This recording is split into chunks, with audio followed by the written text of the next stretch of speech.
Hello and welcome to study with Elina. आज आम अष्टम श्रेणी राजनीति विज्ञान प्रथम अध्यायर केंद्र सरकार प्रथम पाठ केन्द्रपालिकार पार्ट 2 डिस्कसन करवा। Then let's start the topic.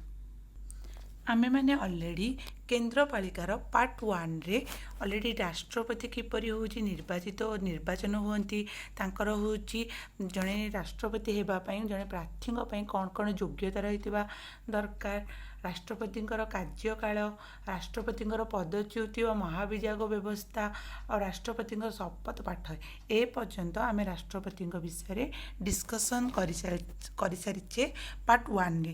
ଯେଉଁମାନେ ବି ପାର୍ଟ 1 ଭିଡ଼ିଓ ଦେଖିନାହାନ୍ତି ପଲିଟିକାଲ ସାଇନ୍ସର ସେମାନେ ଯାଇ ଏଟାକୁ ଭିଜିଟ୍ କରି ଦିଅନ୍ତୁ। ଆଜି ପଢ଼ିବା ରାଷ୍ଟ୍ରପତିଙ୍କର କ୍ଷମତା।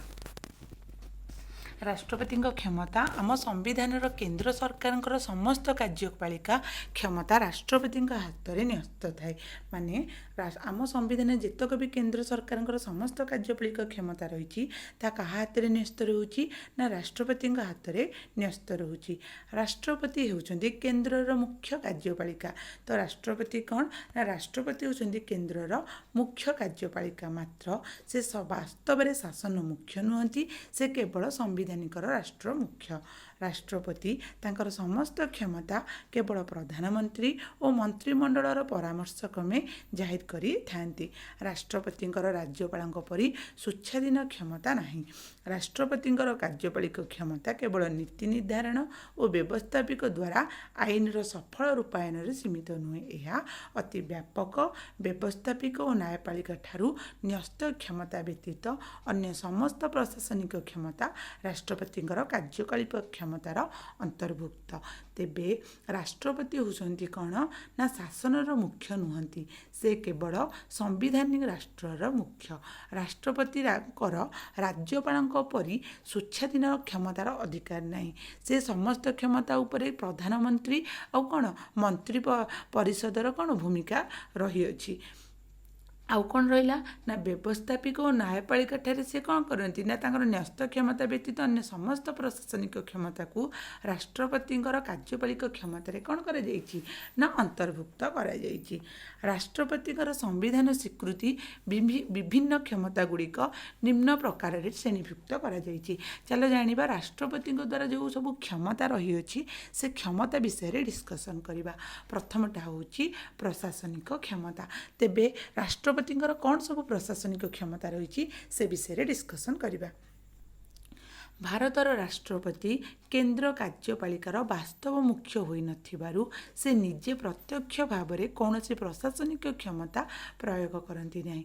जेहेतु राष्ट्रपति कौन से प्रशासनिक क्षमता को कौन पे होची प्रयोग कर पारती नहीं, कारण से केंद्र कार्यपालिकार वास्तव मुख्य कौन नुहंती। जेहेतु राष्ट्रपति कौन केंद्र कार्यपालिकार वास्तव मुख्य नुहंती, से कौन से प्रशासनिक क्षमता को से कौन डायरेक्टली कौन करिपारंती नहीं ना प्रयोग करिपारंती नहीं। मंत्री माने विभिन्न प्रशासनिक विभागर मुख्य भाव में दायित्व वहन करती और प्रशासनिक कार्य तदारख करती, किंतु केंद्र सरकार समस्त प्रशासनिक कार्य राष्ट्रपति नाम ही संपादित हुए। किंतु केंद्र सरकार जेतक क्षमता को डायरेक्टली राष्ट्रपति होची कौन करेंगे नहीं ना प्रयोग करें नहीं, किंतु से कार्य गुड़िक राष्ट्रपति नाम ही संपादित हेबो। केंद्र सरकार समस्त प्रशासनिक अधिकार वस्तुतः राष्ट्रपति अधस्तन पदाधिकारी भाव कार्य करी थांती। राष्ट्रर बहु पदस्थ अधिकारी एवं संविधानिक पदाधिकारी मानकर नियुक्ति एवं बहिष्कार राष्ट्रपति प्रशासनिक क्षमतार अंतर्भुक्त। तेबे आम राष्ट्र रे जो सबू पदस्थ अधिकारी गुड़िक अच्छा माने जो सब चाकरिया माने अच्छा संविधानिक पदाधिकारी माने अच्छा आम संविधान जो मेंबर गुड़िक अच्छा से बहिष्कार को क्या मध्यम कराए ना राष्ट्रपति मध्यम ही कराए। एटा यही क्षमता राष्ट्रपति प्रशासनिक क्षमतार रही। राष्ट्रपति निम्नोक्त संविधानिक पदाधिकारी मानकु नियुक्ति दे थांती। तेबे केउ पदाधिकारी मानकु राष्ट्रपति नियुक्ति दे थांती से माने हेले प्रधानमंत्री, मंत्रिमंडलर अन्य सदस्य वृंद, महाधिवक्ता କର୍ତ୍ତା, ମୁଖ୍ୟ ଆୟବ୍ୟୟ ହିସାବ ରକ୍ଷକ ମହାସମୀକ୍ଷକ, ସର୍ବୋଚ୍ଚ ନ୍ୟାୟାଳୟର ମୁଖ୍ୟ ନ୍ୟାୟାଧୀଶ, ଅନ୍ୟ ନ୍ୟାୟାଧୀଶ ବୃନ୍ଦ, ରାଜ୍ୟ ଉଚ୍ଚ ନ୍ୟାୟାଳୟମାନଙ୍କର ମୁଖ୍ୟ ନ୍ୟାୟାଧୀଶ ଓ ଅନ୍ୟ ନ୍ୟାୟାଧୀଶ ବୃନ୍ଦ, ରାଜ୍ୟପାଳ, କେନ୍ଦ୍ର ଲୋକସଭା ଆୟୋଗର ଅଧ୍ୟକ୍ଷ ଓ ସଦସ୍ୟ ବୃନ୍ଦ, ଅର୍ଥ ଆୟୋଗର ଅଧ୍ୟକ୍ଷ ଓ ସଦସ୍ୟ ବୃନ୍ଦ। ତା ବାଦ ଆଉ କେଉଁମାନଙ୍କୁ ଦେଇଥାନ୍ତି ନା ନିର୍ବାଚନ ଆୟୋଗର ମୁଖ୍ୟ ଆୟୁକ୍ତ, ଅନ୍ୟ ଆୟୁକ୍ତ ଦ୍ୱୟ, ସରକାରୀ ଭାଷା ଆୟୋଗର ଅଧ୍ୟକ୍ଷ ସଦସ୍ୟ ବୃନ୍ଦ, ଅନୁସୂଚିତ ଜାତି ଜନଜାତି ପଛୁଆ ବର୍ଗ ଓ ସଂଖ୍ୟାଲଘୁ ଆୟୋଗର ଅଧ୍ୟକ୍ଷ ଓ ସଦସ୍ୟ ବୃନ୍ଦ। ତ ଏଇମାନଙ୍କୁ ସବୁ କ'ଣ କରନ୍ତି ନା ରାଷ୍ଟ୍ରପତି ନିଯୁକ୍ତି କରିଥାନ୍ତି ବା ତାଙ୍କ ସଦସ୍ୟ ଭାବେ ପ୍ରତାଧୀ ଭାବେ ସେମାନଙ୍କୁ ରଖିଥାନ୍ତି। ଏହି ନିଯୁକ୍ତି ଗୁଡ଼ିକ ମଧ୍ୟରୁ କେତେକ କ୍ଷେତ୍ରରେ ରାଷ୍ଟ୍ରପତି କେନ୍ଦ୍ର ମନ୍ତ୍ରିମଣ୍ଡଳ ବ୍ୟତୀତ ଅନ୍ୟମାନଙ୍କ ପରାମର୍ଶ ମଧ୍ୟ ଗ୍ରହଣ କରିଥାନ୍ତି। ଯେତେବେଳେ ଏହିସବୁ ନିଯୁକ୍ତି ହୁଏ ସେତେବେଳେ ରାଷ୍ଟ୍ରପତି କେନ୍ଦ୍ର ମନ୍ତ୍ରିମଣ୍ଡଳର କ'ଣ ସଦସ୍ୟମାନଙ୍କର ପରାମର୍ଶ ମଧ୍ୟ ନେଇଥାନ୍ତି। ଯଥା ସର୍ବୋଚ୍ଚ ନ୍ୟାୟାଳୟର ନ୍ୟାୟାଧୀଶମାନଙ୍କ ନିଯୁକ୍ତି କ୍ଷେତ୍ରରେ ରାଷ୍ଟ୍ରପତି ଉକ୍ତ ନ୍ୟାୟାଳୟର ମୁଖ୍ୟ ବିଚାରପତି ଓ ଅନ୍ୟ ବିଚାରପତିମାନଙ୍କର ପରାମର୍ଶ ଲୋଡ଼ିଥାନ୍ତି। ତ ଯେତେବେଳେ ସର୍ବୋଚ୍ଚ ନ୍ୟାୟାଳୟର ନ୍ୟାୟାଧୀଶମାନଙ୍କ ନିଯୁକ୍ତି ହୁଏ ସେତେବେଳେ ରାଷ୍ଟ୍ରପତି କ'ଣ କରନ୍ତି ନା ସେଇ ନ୍ୟାୟାଳୟର ମୁଖ୍ୟ ବିଚାରପତି ଆଉ ଅନ୍ୟ ବିଚାରପତିମାନଙ୍କର ପରାମର୍ଶ ଲୋଡ଼ିଥାନ୍ତି। ତେବେ ଚାଲ ଜାଣିବା ପ୍ରଧାନମନ୍ତ୍ରୀ ଓ ମନ୍ତ୍ରୀ ପରିଷଦର ଅନ୍ୟ ମନ୍ତ୍ରୀମାନଙ୍କ ନିଯୁକ୍ତି। ପ୍ରଧାନମନ୍ତ୍ରୀଙ୍କ ନିଯୁକ୍ତି କ୍ଷେତ୍ରରେ ରାଷ୍ଟ୍ରପତି ଆବଶ୍ୟକ ସ୍ଥଳେ ଗୁରୁତ୍ୱପୂର୍ଣ୍ଣ ଦାୟିତ୍ୱ ନିର୍ବାହ କରିଥାନ୍ତି। ଯେତେବେଳେ ପ୍ରଧାନମନ୍ତ୍ରୀଙ୍କ ନିଯୁକ୍ତି ହୁଏ ସେହି ସମୟରେ ରାଷ୍ଟ୍ରପତି କ'ଣ କରନ୍ତି ନା ଗୋଟେ ମୁଖ୍ୟ ଭୂମିକା ଗ୍ରହଣ କରନ୍ତି। ନିର୍ବାଚନ ପରେ ଲୋକସଭାରେ ଯେକୌଣସି ରାଜନୈତିକ ଦଳ ବା କେତେକ ଦଳ ମିଳିତ ଭାବରେ ସଂଖ୍ୟାଗରିଷ୍ଠ ଆସନ ଲାଭ କଲେ ରାଷ୍ଟ୍ରପତି ସେହି ଦଳର କ'ଣ କରନ୍ତି ବା ସେହି ମେଣ୍ଟ ଦଳର ନେତାଙ୍କୁ ପ୍ରଧାନମନ୍ତ୍ରୀ ଭାବେ ନିଯୁକ୍ତି କରନ୍ତି। ତେବେ ରାଷ୍ଟ୍ରପତି କାହାକୁ ପ୍ରଧାନମନ୍ତ୍ରୀ ଭାବେ ନିଯୁକ୍ତି କରନ୍ତି ନା ଯେତେବେଳେ ନିର୍ବାଚନ ହୁଏ ଲୋକସଭାରେ ଯେକୌଣସି ରାଜନୈତିକ ଦଳ ବା କେତେକ ଦଳ ମିଳିତ ଭାବରେ ଯେଉଁଟା ସଂଖ୍ୟାଲଘୁ ହାସଲ କରିଥାଏ ଯାହାର ଆସନ, ସେହି ଆସନ ମଧ୍ୟରୁ ସେହି ଦଳର ଜଣେ ବରିଷ୍ଠ ବା ଗୋଟେ ଭଲ ଲୋକଙ୍କୁ ସେ କ'ଣ କରନ୍ତି ନା ରାଷ୍ଟ୍ରପତି ସେହି ଦଳର ଓ ସେହି ମେଣ୍ଟ ଦଳର ନେତାକୁ କ'ଣ କରନ୍ତି ନା ପ୍ରଧାନମନ୍ତ୍ରୀ ଭାବେ ନିଯୁକ୍ତି ଦିଅନ୍ତି। କିନ୍ତୁ ଯେତେବେଳେ ଝୁଲା ସଂସଦ ହୁଏ, ଝୁଲା ସଂସଦ ଯେତେବେଳେ ହୁଏ ଅର୍ଥାତ୍ କୌଣସି ଏକ ରାଜନୈତିକ ଦଳ ଆବଶ୍ୟକୀୟ ସଂଖ୍ୟା ଗରିଷ୍ଠତା ହାସଲ କରିପାରେ ନାହିଁ, ମାନେ ଯେତିକି ଗୋଟେ ଦଳ ସଂଖ୍ୟା ଗରିଷ୍ଠତା ହାସଲ କରିବା କଥା ସେତିକି ସଂଖ୍ୟା ଗରିଷ୍ଠତା ହାସଲ କରିପାରେ ନାହିଁ, ସେତେବେଳେ କେତେ ଗୁଡ଼ିଏ ଦଳ ମିଶି ସରକାର ଗଠନ କରିବାକୁ ପ୍ରୟାସ କରନ୍ତି। ସେତେବେଳେ କ'ଣ ହୁଏ ନା ବହୁତ କିଛି ଦଳ ଏକାଠି ହେଇଯାଆନ୍ତି, ଏକାଠି ହୋଇକିନା ସରକାର ଗଠନ କରିବାକୁ ପ୍ରୟାସ କରନ୍ତି ମାନେ ଚେଷ୍ଟା କରନ୍ତି ଓ ଭିନ୍ନ ଭିନ୍ନ ବ୍ୟକ୍ତି ନିଜ ସପକ୍ଷରେ ସଂଖ୍ୟାଗରିଷ୍ଠତା ଦାବି କରି ରାଷ୍ଟ୍ରପତିଙ୍କ ନିକଟରେ ପ୍ରଧାନମନ୍ତ୍ରୀ ରୂପେ ନିଜର ଦାବି ଉପସ୍ଥାପନ କରନ୍ତି। ଏପରିକି ଏକ ଅସ୍ୱାଭାବିକ ପରିସ୍ଥିତିରେ ରାଷ୍ଟ୍ରପତି ପ୍ରଧାନମନ୍ତ୍ରୀ ଚୟନରେ ନିର୍ଣ୍ଣାୟକ ଭୂମିକାକୁ ଗ୍ରହଣ କରିଥାନ୍ତି। ସେହି ସମୟରେ ରାଷ୍ଟ୍ରପତି କ'ଣ କରନ୍ତି ନା ଗୋଟେ ପ୍ରଧାନମନ୍ତ୍ରୀ ଗଠନ କରିବା ପାଇଁ ଗୋଟେ ନିର୍ଣ୍ଣାୟକ ଭୂମିକା ଗ୍ରହଣ କରନ୍ତି। ତାହାକୁ ହିଁ ଝୁଲା ସଂସଦ ବୋଲି କୁହାଯାଏ। ଏପରି ଏକ ଅସ୍ୱାଭାବିକ ପରିସ୍ଥିତିରେ ହିଁ ରାଷ୍ଟ୍ରପତି ପ୍ରଧାନମନ୍ତ୍ରୀ ଚୟନ କରନ୍ତି। ଏପରି କ୍ଷେତ୍ରରେ ରାଷ୍ଟ୍ରପତି ତାଙ୍କର ବୁଦ୍ଧି, ବିବେକ, ନିରପେକ୍ଷ ବିଚାର ଶକ୍ତି ଏବଂ ରାଜନୈତିକ ନୈପୁଣ୍ୟ, ଅଭିଜ୍ଞତା, ଦୂରଦୃଷ୍ଟି ପ୍ରୟୋଗ କରି ଯେଉଁ ବ୍ୟକ୍ତି ଏକ ସୁଦୃଢ଼ ଓ ସ୍ଥାୟୀ ସରକାର ଗଠନ କରିପାରିବେ ବୋଲି ତାଙ୍କର ବିଶ୍ୱାସ ହୁଏ ତାଙ୍କୁ ପ୍ରଧାନମନ୍ତ୍ରୀ ଭାବେ ନିଯୁକ୍ତି ଦେଇ ନିର୍ଦ୍ଧାରିତ ସମୟ ସୀମା ମଧ୍ୟରେ ଲୋକସଭାରେ ନିଜ ସରକାର ସପକ୍ଷରେ ସଂଖ୍ୟାଗରିଷ୍ଠତା ପ୍ରମାଣ କରିବାକୁ ନିର୍ଦ୍ଦେଶ ଦେଇଥାନ୍ତି। ତ କ'ଣ ହୁଏ ନା ରାଷ୍ଟ୍ରପତି ନିଜେ ଏଇ ଯେଉଁ ସମୟରେ ଅନ୍ୟ ଦଳମାନେ ଏକାଠି ହୋଇକିନା ରାଷ୍ଟ୍ରପତିଙ୍କୁ ବାଧ୍ୟ କରନ୍ତି ଯେ ପ୍ରଧାନମନ୍ତ୍ରୀ ତାଙ୍କ ଦଳର ଜଣକୁ କରିଦିଅନ୍ତୁ ବୋଲି, ସେ ସମୟରେ ରାଷ୍ଟ୍ରପତି କ'ଣ କରନ୍ତି ନିଜର ବିବେକ ବୁଦ୍ଧି ନିଜର ଜ୍ଞାନ ରାଜନୀତିର ପାରଙ୍ଗତା ସବୁକିଛି ଖଟାଇ ଜଣକୁ ପ୍ରଧାନମନ୍ତ୍ରୀ ରୂପେ ହେଉଛି ନିଯୁକ୍ତି କରନ୍ତି ଓ ଠିକ୍ ସମୟ ମଧ୍ୟରେ ତାଙ୍କୁ ସଂଖ୍ୟାଗରିଷ୍ଠତା ଲାଭ କରିବା ପାଇଁ ନିର୍ଦ୍ଦେଶ ଦେଇଥାନ୍ତି। ବାସ୍ତବ କ୍ଷେତ୍ରରେ ଲୋକସଭାର ମର୍ଜି ଅନୁସାରେ ମନ୍ତ୍ରୀ ପରିଷଦର ଶାସନ ଦାୟିତ୍ୱ ରହନ୍ତି। ପ୍ରଧାନମନ୍ତ୍ରୀଙ୍କ ନିଯୁକ୍ତି ପରେ ତାଙ୍କ ପରାମର୍ଶରେ ରାଷ୍ଟ୍ରପତି ମନ୍ତ୍ରୀ ପରିଷଦର ଅନ୍ୟ ମନ୍ତ୍ରୀମାନଙ୍କୁ ଶପଥ ନିଯୁକ୍ତି ପ୍ରଦାନ କରି ସମସ୍ତଙ୍କୁ ପଦ ଓ ଗୋପନୀୟତାର ଶପଥ ଦିଅନ୍ତି। ତାପରେ କ'ଣ ହୁଏ ନା ରାଷ୍ଟ୍ରପତି ପ୍ରଧାନମନ୍ତ୍ରୀଙ୍କୁ ନିଯୁକ୍ତି କରିସାରିଲା ପରେ ପ୍ରଧାନମନ୍ତ୍ରୀଙ୍କ ପରାମର୍ଶ କ୍ରମେ ସେ ଅନ୍ୟ ମନ୍ତ୍ରୀ ପରିଷଦର ଅନ୍ୟ ସଦସ୍ୟମାନଙ୍କୁ ନିଯୁକ୍ତି କରନ୍ତି, ଗୋପନୀୟ ମାଧ୍ୟମରେ ତାଙ୍କର ଶପଥ ପାଠ ମଧ୍ୟ କରନ୍ତି। ସଂସଦରେ ପ୍ରଧାନମନ୍ତ୍ରୀ ସଂଖ୍ୟାଗରିଷ୍ଠତା ହରାଇଲେ ସେ ଇସ୍ତଫା ପ୍ରଦାନ କରିବାକୁ ବାଧ୍ୟ। ଯଦି ପ୍ରଧାନମନ୍ତ୍ରୀ ସ୍ୱତଃ ଇସ୍ତଫା ନ ଦିଅନ୍ତି ତେବେ ରାଷ୍ଟ୍ରପତି ତାଙ୍କୁ ବରଖାସ୍ତ କରିପାରିବେ। ତେବେ କ'ଣ ଦେଲା ନା ସଂସଦରେ ପ୍ରଧାନମନ୍ତ୍ରୀ ସଂଖ୍ୟାଗରିଷ୍ଠତା ହରାଇଲେ ଯଦି ପ୍ରଧାନମନ୍ତ୍ରୀ ସଂଖ୍ୟାଗରିଷ୍ଠତା ପାଇବେ ନାହିଁ ସେ ଇସ୍ତଫା ପ୍ରଦାନ କରିବାକୁ ବାଧ୍ୟ ହେବେ। ତ ତାଙ୍କୁ ଗୋଟେ ନିର୍ଦ୍ଦେଶ ଦିଆଯାଇଥାଏ ଯେ ତୁମେ ସଂଖ୍ୟାଗରିଷ୍ଠତା ହାସଲ କରିବ, କିଛି ସମୟ ବ୍ୟବଧାନ ଭିତରେ ଗୋଟେ ସମୟ ଦିଆଯାଇଥାଏ। ଯଦି ସେହି ସମୟ ମଧ୍ୟରେ ସେ ସଂଖ୍ୟାଗରିଷ୍ଠତା ହାସଲ କରିପାରନ୍ତିନି ତେବେ ପ୍ରଧାନମନ୍ତ୍ରୀ ତାଙ୍କ ପଦରୁ ଇସ୍ତଫା ପ୍ରଦାନ କରନ୍ତି।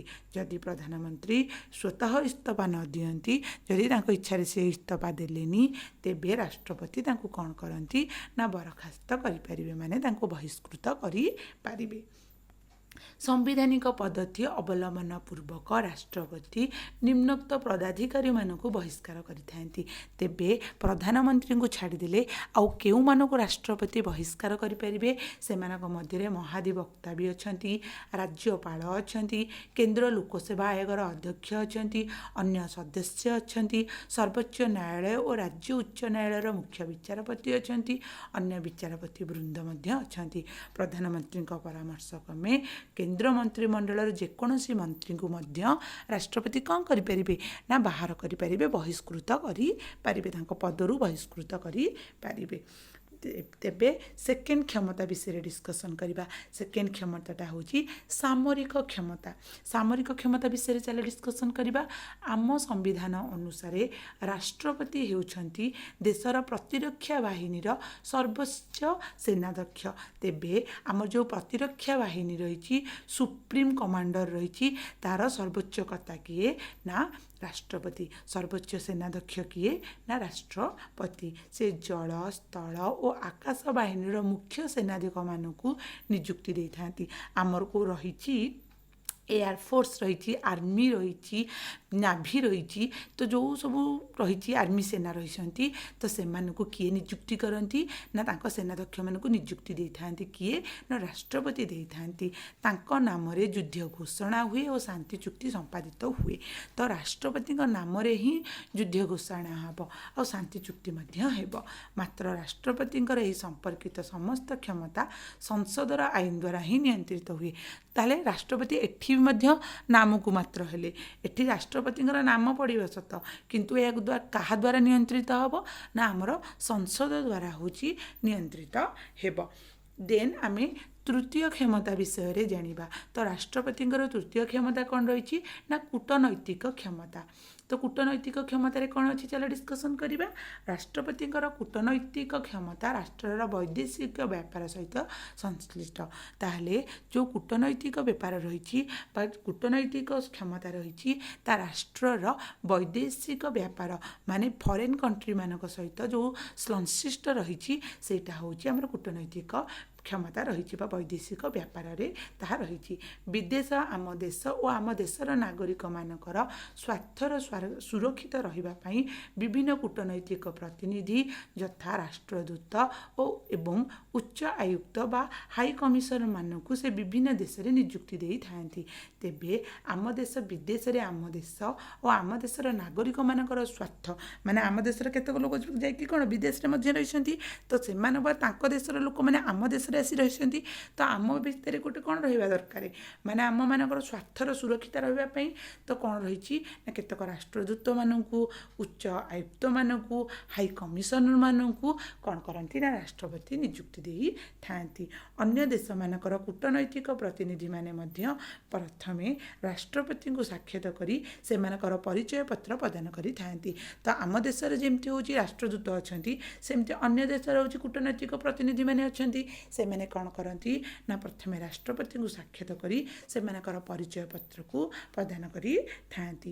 ରାଷ୍ଟ୍ରପତି ଅନେକ ସମୟରେ ବିଦେଶୀ ରାଷ୍ଟ୍ର ଗସ୍ତ କରି ବିଭିନ୍ନ ଦେଶମାନଙ୍କ ସହିତ ଉତ୍ତମ କୂଟନୈତିକ ସମ୍ପର୍କ ସ୍ଥାପନ କରିଥାନ୍ତି ଓ ବୈଦେଶିକ ସମ୍ପର୍କ ରକ୍ଷା କ୍ଷେତ୍ରରେ ଭାରତର ଆଭିମୁଖ୍ୟ କ'ଣ ତାର ସୂଚନା ଦିଅନ୍ତି।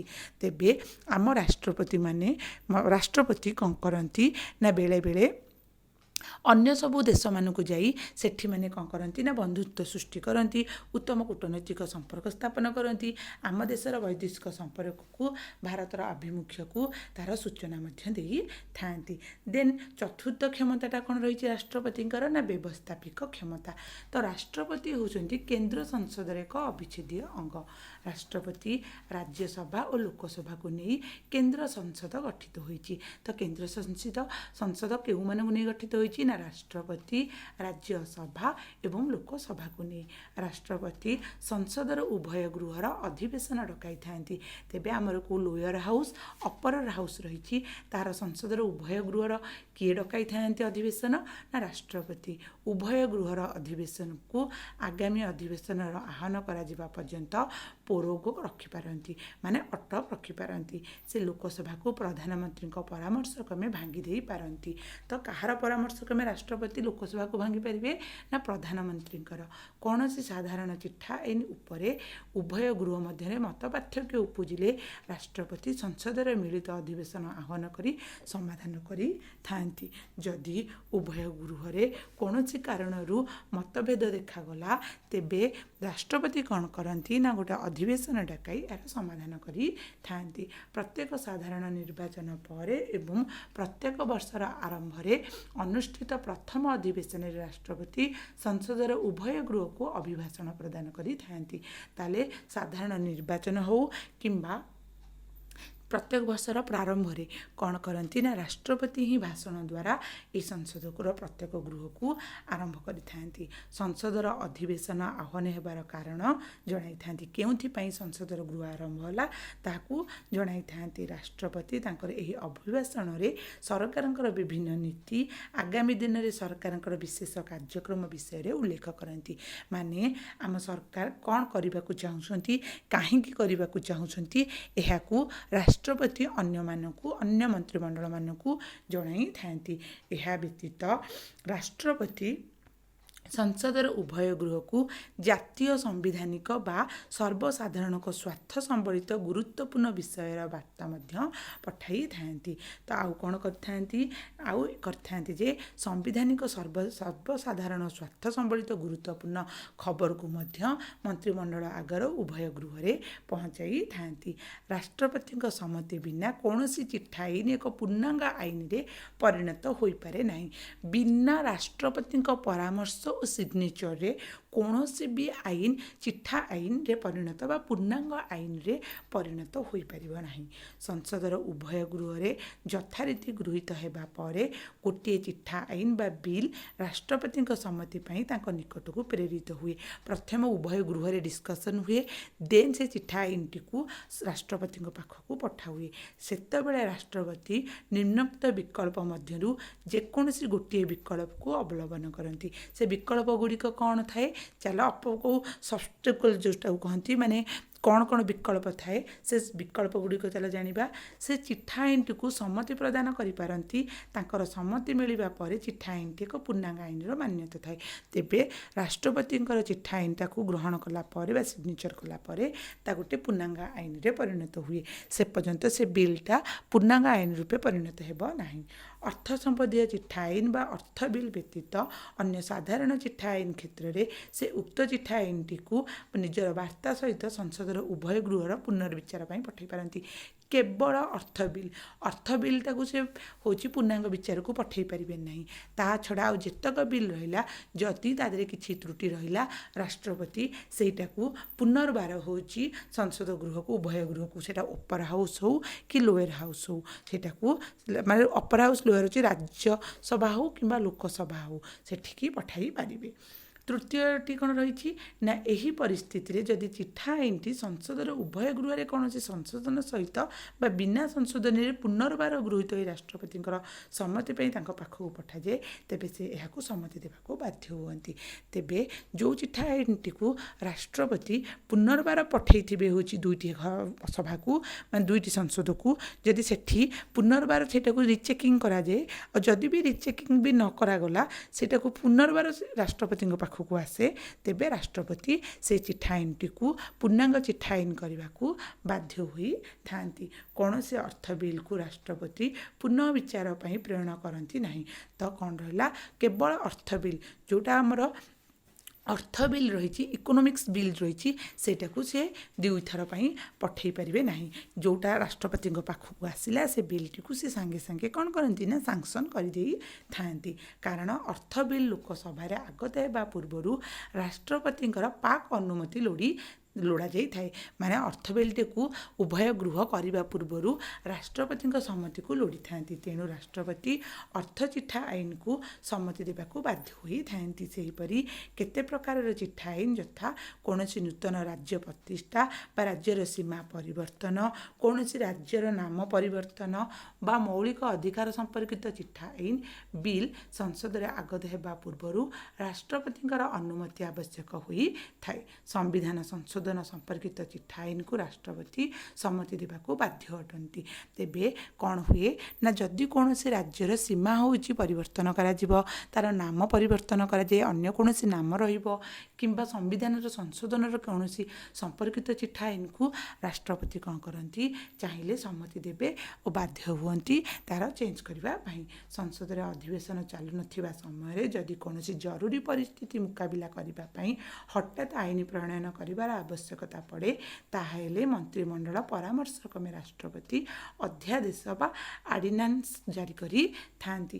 ଯଦି ସଂସଦର ଅଧିବେଶନ ଚାଲୁନଥାଏ ଯଦି କୌଣସି ମାନେ ଜରୁରୀକାଳୀନ ପରିସ୍ଥିତି ଉପୁଜେ ତେବେ ରାଷ୍ଟ୍ରପତି କ'ଣ କରନ୍ତି ନା ମନ୍ତ୍ରିମଣ୍ଡଳର ପରାମର୍ଶ କ୍ରମେ ରାଷ୍ଟ୍ରପତି ଅଧ୍ୟାଦେଶ ଜାରି କରନ୍ତି। ଏହା ଏକ ଅସ୍ଥାୟୀ ଆଇନ ଅଟେ। ଅଧ୍ୟାଦେଶଟି ଗୋଟେ ଅସ୍ଥାୟୀ ଆଇନ ଅଟେ। ଏହାକୁ ମଧ୍ୟ ଜରୁରୀକାଳୀନ ଆଇନ ବା କାର୍ଯ୍ୟପାଳିକା ଆଇନ ବୋଲି କୁହାଯାଏ। ମାତ୍ର ସଂସଦ ପରବର୍ତ୍ତୀ ଅଧିବେଶନରେ ମିଳିତ ହେବାର 6 ସପ୍ତାହ ମଧ୍ୟରେ ଅଧ୍ୟାଦେଶଟି ସଂସଦରେ ଗୃହୀତ ନହେଲେ ଏହି ଅଧ୍ୟାଦେଶଟି ସ୍ୱତଃ ଅକାମୀ ହୋଇଯାଏ। ଯଦି 6 ସପ୍ତାହ ମଧ୍ୟରେ ସଂସଦରେ ଏହି ଆଇନଟି ଗୃହୀତ ନହେଲା ତାହେଲେ ଅଧ୍ୟାଦେଶଟି କ'ଣ ହେବ ନା ଅକାମୀ ହୋଇଯିବ ନଷ୍ଟ ହୋଇଯିବ। 6 ସପ୍ତାହ ସମୟର ଶେଷ ହେବା ପୂର୍ବରୁ ରାଷ୍ଟ୍ରପତି ଚାହିଁଲେ ଅଧ୍ୟାଦେଶକୁ ପ୍ରତ୍ୟାହାର କରିନେଇ ପାରନ୍ତି ଓ ପୁନଃ ଜାରି କରିପାରନ୍ତି। ଯଦି ଦେଖିବେ ଯେ ଜରୁରୀ ଚିଠାଟି ଅନୁମୋଦିତ ହେଉନାହିଁ ଚାହିଁଲେ ରାଷ୍ଟ୍ରପତି କ'ଣ କରିବେ ନା 6 ସପ୍ତାହ ପୂର୍ବରୁ ଏହି ଅଧ୍ୟାଦେଶକୁ ପ୍ରତ୍ୟାହାର କରିପାରିବେ। 6 ସପ୍ତାହ ମଧ୍ୟରେ ଅଧ୍ୟାଦେଶଟି ସଂସଦରେ ଅନୁମୋଦନ ଲାଭ କଲେ ଏହା ଏକ ପୂର୍ଣ୍ଣାଙ୍ଗ ଓ ସ୍ଥାୟୀ ଆଇନର ମାନ୍ୟତା ପାଏ। ଯଦି 6 ସପ୍ତାହ ମଧ୍ୟରେ ସେହି ଅଧ୍ୟାଦେଶଟି ସଂସଦର ଉଭୟ ଗୃହରେ ଅନୁମୋଦିତ ହୋଇଗଲା ତେବେ ଏହି ଅଧ୍ୟାଦେଶଟି ଏକ ପୂର୍ଣ୍ଣାଙ୍ଗ ଆଇନ ବା ଗୋଟେ ସ୍ଥାୟୀ ଆଇନରେ କ'ଣ ହେବ ନା ମାନ୍ୟତା ପାଇଯିବ। କେନ୍ଦ୍ର ସଂସଦର ଗଠନରେ ରାଷ୍ଟ୍ରପତି ସକ୍ରିୟ ଅଂଶଗ୍ରହଣ କରିଥାନ୍ତି। ତାଙ୍କର ଯଦି ଉଦ୍ବୋଧ ହୁଏ ଯେ ଲୋକସଭାରେ ଆଗ୍ନୋ ଭାରତୀୟ ସମ୍ପ୍ରଦାୟର ଉଚିତ ପ୍ରତିନିଧିତ୍ୱ ହୋଇନାହିଁ ତେବେ ସେ ସେହି ସମ୍ପ୍ରଦାୟର 2 ଜଣ ବ୍ୟକ୍ତିଙ୍କୁ ଲୋକସଭାକୁ ସଂସଦ ଭାବରେ ମନୋନୀତ କରନ୍ତି। ଆଗ୍ନୋ ଇଣ୍ଡିଆନ 2 ଜଣଙ୍କୁ କ'ଣ ହୁଏ ନା ସଂସଦକୁ ଲୋକସଭାକୁ କିଏ ନିୟୋଜିତ କରିଥାନ୍ତି ରାଷ୍ଟ୍ରପତି କରନ୍ତି। କାହିଁକି ନା କେନ୍ଦ୍ର ସଂସଦର ଗଠନରେ ରାଷ୍ଟ୍ରପତି ସକ୍ରିୟ ଅଂଶଗ୍ରହଣ କରନ୍ତି। ତାଙ୍କର ଯେତେବେଳେ ହୃଦୟଙ୍ଗମ ହୁଏ ଯେ ଲୋକସଭାରେ ଆଗ୍ନୋ ଭାରତୀୟ ସମ୍ପ୍ରଦାୟରେ ଉଚିତ ପ୍ରତିନିଧିତ୍ୱ ହୋଇନାହିଁ ସେହି ସମୟରେ ସେ କ'ଣ କରନ୍ତି ନା 2 ଜଣ ଆଗ୍ନୋ ଇଣ୍ଡିଆନକୁ ଭାରତରେ କ'ଣ କରନ୍ତି ନା ସମ୍ପ୍ରଦାୟ ଉଚିତ ପ୍ରତିନିଧି ଭାବେ ଲୋକସଭାକୁ ସଂସଦରେ ମନୋନୀତ କରିଥାନ୍ତି। ସେହିପରି କଳା ବିଜ୍ଞାନ ସାହିତ୍ୟ ସମାଜ ଆଦି କ୍ଷେତ୍ରରେ ପରାମର୍ଶଦାତା ଭାବେ 12 ଜଣଙ୍କୁ ରାଷ୍ଟ୍ରପତି ରାଜ୍ୟସଭାକୁ ମଧ୍ୟ ମନୋନୀତ କରନ୍ତି। ତେବେ 2 ଆଗ୍ନୋ ଇଣ୍ଡିଆନକୁ ଲୋକସଭାକୁ କରିଥାନ୍ତି ଆଉ କ'ଣ କଳା ବିଜ୍ଞାନ ସାହିତ୍ୟ ନୃତ୍ୟ ଏଇ ଟାଇପ୍ର ଦେଖିକିନା ସ୍ପୋର୍ଟସ୍ ଏଇସବୁରୁ ଦେଖିକିନା 12 ଜଣଙ୍କୁ ରାଜ୍ୟସଭାକୁ ମନୋନୀତ ରାଷ୍ଟ୍ରପତି କରିଥାନ୍ତି। ରାଷ୍ଟ୍ରପତିଙ୍କର ବ୍ୟବସ୍ଥାପିକ କ୍ଷମତା ରାଜ୍ୟ ବିଧାନମଣ୍ଡଳ ଦ୍ୱାରା ଗୃହୀତ ଚିଠା ଆଇନ ପ୍ରତି ମଧ୍ୟ ଲାଗୁ ହୋଇଥାଏ। ରାଜ୍ୟପାଳ ରାଜ୍ୟ ବିଧାନମଣ୍ଡଳ ଦ୍ୱାରା ଗୃହୀତ କେତେକ ଚିଠା ଆଇନକୁ ରାଷ୍ଟ୍ରପତିଙ୍କ ଅନୁମୋଦନ ପାଇ ସଂରକ୍ଷିତ କରି ରଖିଥାନ୍ତି। ଆଜି ପାଇଁ ଏତିକି ଥାଉ। ଆଜି ହେଉଛି ରାଷ୍ଟ୍ରପତିଙ୍କର କ୍ଷମତା 4ଟା ପର୍ଯ୍ୟନ୍ତ ଆମେ ଡିସ୍କସନ୍ କଲେ। 5 ନମ୍ବରର ରହିଛି କ୍ଷମତା ଅର୍ଥ ସମ୍ପର୍କିତ କ୍ଷମତା ଠାରୁ ନେକ୍ସଟ କ୍ଲାସ୍ରେ ବା ନେକ୍ସଟ ଭିଡ଼ିଓରେ ମୁଁ ଡିସ୍କସନ୍ କରିବି। ଯଦି କୌଣସି ପିଲାଙ୍କର କିଛି ଡାଉଟ୍ ହୁଏ କମେଣ୍ଟ ବକ୍ସରେ କ୍ୱେଶ୍ଚିନ୍ କରିପାରିବେ। Thank you. ଯଦି ଭିଡ଼ିଓଟି ଭଲ ଲାଗିଥିବ then like comment share subscribe କରିବାକୁ ଭୁଲିବେ ନାହିଁ। Thanks for watching.